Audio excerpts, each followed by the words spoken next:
ऐसे युग में जहां मानसिक स्वास्थ्य को अक्सर नजरअंदाज कर दिया जाता है, न्यूयॉर्क शहर का एक हाई स्कूल का छात्र आशा की किरण बनकर उभरा है, जिनका नाम तनिश ओबेरियो, जो भारत में इस महत्वपूर्ण मुद्दे पर प्रकाश डालने के लिए महाद्वीपों की यात्रा कर रहे हैं। इस गहन विश्वास के साथ कि इष्टतम मानसिक स्वास्थ्य किसी की पूर्ण क्षमता को साकार करने की आधारशिला है। एक गहरे दृढ़ विश्वास से प्रेरित होकर कि मानसिक कल्याण एक पूर्ण जीवन जीने के लिए मौलिक है, छात्र ने मानसिक स्वास्थ्य वार्तालापों के आसपास की बाधाओं को खत्म करने के मिशन पर काम शुरू किया। भारत में बच्चों के मानसिक स्वास्थ्य के मुद्दों को लेकर ज़्यादा परेशानी को देखते हुए उन्होंने एक सार्थक बदलाव लाने का अवसर देखा। मानसिक स्वास्थ्य विषय पर उनके शोध ने इस क्षेत्र में जागरूकता और शिक्षा की महत्वपूर्ण आवश्यकता को उजागर किया, जिससे उन्हें कार्रवाई करने के लिए प्रेरित किया गया। विभिन्न शैक्षणिक संस्थानों में पहुंचकर उन्हें 4 उच्च विद्यालयों में प्रस्तुति देने का विशेषाधिकार दिया गया, जहां उन्होंने मानसिक स्वास्थ्य के सार, इसके सर्वोपरि महत्व और प्रचलित मिथकों पर प्रकाश डाला जो अक्सर इसकी समझ को धूमिल कर देते हैं। उन्होंने किशोरों के सामने आने वाली सामान्य मानसिक स्वास्थ्य चुनौतियों को संबोधित किया, उनकी प्रकृति के बारे में अंतर्दृष्टि प्रदान की और स्वसहायता और लचीलेपन के लिए रणनीतियां प्रदान की। उनकी प्रस्तुतियों का प्रभाव परिवर्तनकारी से कम नहीं था। छात्र, जो पहले मानसिक स्वास्थ्य को लेकर चुप्पी में फंसे हुए थे, उन्हें टैनिश में एक आवाज़ मिली। कई लोग अपने व्यक्तिगत संघर्षों को साझा करने, मार्गदर्शन और कक्षा की सीमाओं से परे एक कनेक्शन की तलाश करने के लिए प्रेरित हुए। सलाह के लिए पहुंचने और संपर्क बनाए रखने की इन छात्रों की उत्सुकता मानसिक स्वास्थ्य के बारे में खुले, दयालु संवादों की गहन आवश्यकता का एक मार्मिक अनुस्मारक है। यह अभियान उस उल्लेखनीय प्रभाव को रेखांकित करता है जो एक व्यक्ति की आवाज़ कलंक की जंजीरों को तोड़ने और अधिक समावेशी, समझदार समाज को बढ़ावा देने में हो सकती है। ये दर्शाता है कि जब हम मानसिक स्वास्थ्य के बारे में खुलकर बात करते हैं, तो हम उपचार, समर्थन और सशक्तिकरण का मार्ग प्रशस्त करते हैं। इस हाई स्कूल छात्र की न्यूयॉर्क शहर से भारत तक की यात्रा केवल व्यक्तिगत जुनून की कहानी नहीं है, बल्कि हम सभी के लिए एक ऐसी दुनिया में योगदान करने का आह्वान है जहां मानसिक कल्याण एक विशेषाधिकार नहीं बल्कि एक मौलिक अधिकार है।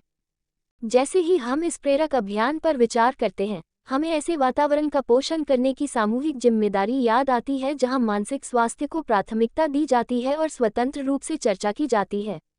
ये शिक्षकों, नीति निर्माताओं और बड़े पैमाने पर समुदायों से मानसिक स्वास्थ्य शिक्षा और समर्थन में प्रयासों को बढ़ाने का आह्वान है। Basically, mental health awareness is pretty important because it dissolves stigmas, like misconceptions regarding this topic.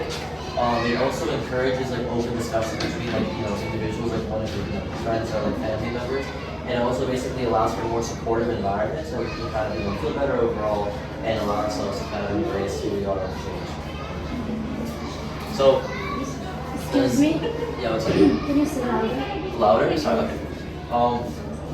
From now on, I'll be a lot louder. So, who here knows like what mental health is, or like a general idea of what it is by any chance? Okay, it's fine. I'm here for that reason. Right? I'm here to help you guys know more about it.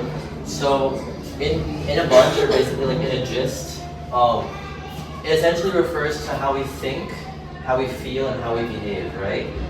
Basically, it's the entire encapsulating idea of how we operate ourselves within society, which is why it's extremely important that we consider it and are really aware of it as individuals and do whatever we can to treat it and make sure that we have the best mental health possible, right? And this stems from the idea of a cognitive triangle, which I'll show you guys in the next slide.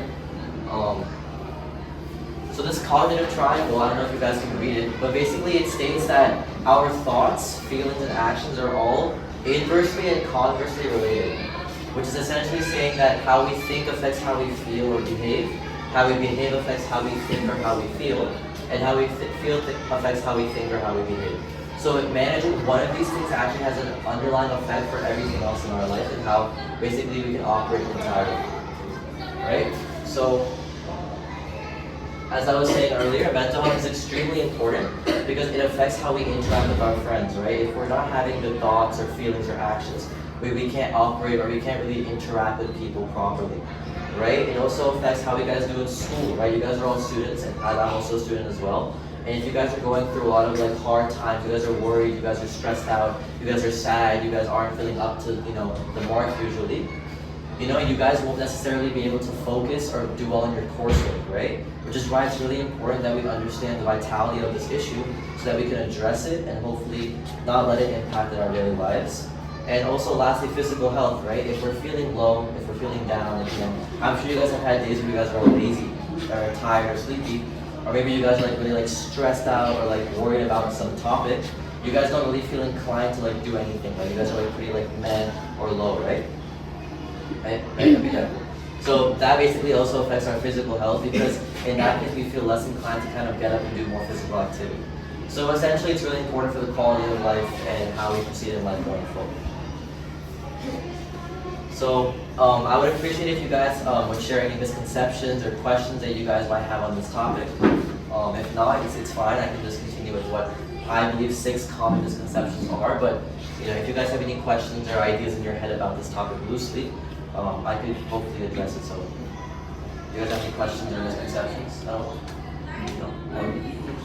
Okay, I can just continue then. So the first misconception is that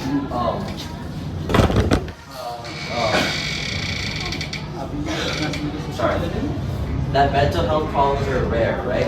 People might think that you aren't really normal, or you guys are you're pretty weird and peculiar if you have these problems, right? But in reality, this is not true, because again, this is part of life, right? As we grow and as we get older, we're gonna face challenges, and that can manifest itself in ways of stress or anxiety or depression. So it's actually pretty normal. I myself have had my own issues, and I'm completely fine. I turned out normal, but it's normal for you guys to feel stressed out or pressurized from schoolwork or from relationships or many other things in your life. So having your own issues does not mean that you're not normal, and if you guys are going through something, you guys should open up about it and talk more about it with friends and family members. Another misconception is that if you have your issues, you're actually a really weak person. And this just simply isn't true, right? Because life is not fair. Again, we can never account for what life can hold. We can never account for how life will treat us.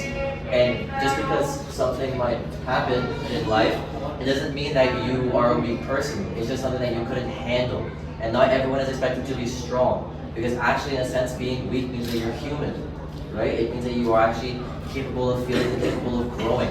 So if you guys do have any issues, see it as a chance to kind of grow and mature and develop as a person. I think personally, I just feel it, right? The third misconception is that if we do have a problem, we can solve it solely by ourselves. Which is what I think, I think it's pretty important to address this idea, because this simply is not true, right? There are reasons why, counselors or therapists or professionals may exist to help guide us through our problems, because they're actually trained in this issue. Their sole job and purpose is to actually help guide us in this topic. And again, we are all humans, we all make mistakes, and we all are trying to grow in life. So it's more often than not where you can't do it all by yourself, and you actually might need some support in your life, which is completely and totally normal and fine.